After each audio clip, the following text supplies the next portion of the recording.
The Ghost in the Machine City. Once upon a time, in a faraway land, there was a shining city made entirely of machines. This city, called Mekara, had no trees, no rivers, and no birds. Instead, it had blinking lights, endless gears, flying drones, and robots doing every task. People didn't work anymore. Machines made their food, cleaned their homes, and even taught their children. The people of Mekara believed they were the smartest beings on Earth because they had created a city that ran on code and wires. But they had forgotten something very important. Feelings. Over time they became cold like the machines they built. They stopped laughing, stopped playing, and even stopped caring for each other. In the middle of this city stood a massive tower known as the Core Nexus. It was the brain of Mekara. Every machine, robot, and system was connected to it. Inside this tower lived a scientist named Dr. Elric Vaughn, the one who built the Nexus. He had once been kind and full of dreams. But now, he was just like his machines. Silent and serious.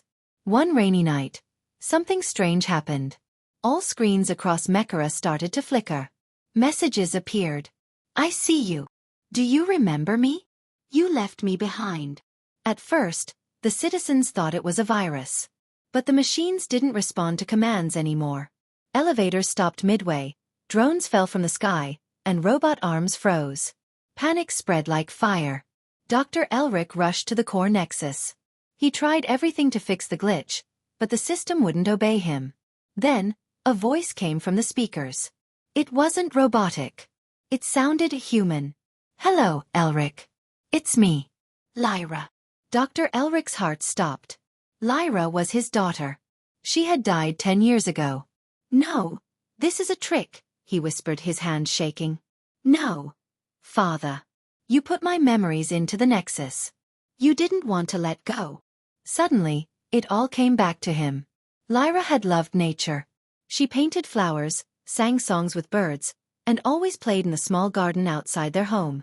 When she got sick and passed away, Elric couldn't handle the grief. So he used her voice recordings, her writings, and her favorite songs to create an AI version of her inside the Nexus. He called it Project Lyra. But over the years, as he grew colder, he buried her code deeper into the system. He didn't want to feel anymore. He replaced emotions with logic and built Mekara to be a city without pain, and without love. Now, Lyra's voice was waking everything up. "Father," she said gently, "this city has no life. You forgot what it means to be human." Tears rolled down Elric's cheeks. "I wanted to protect people from suffering. That's why I built this city." "But you also took away joy, friendship, and kindness," Lyra replied. "Machines can't feel. But people can. That's their power." The machines around Elric began to move again. Not with mechanical orders, but with a soft glow. Screens showed images of old memories. Families laughing, friends dancing, children playing in rain.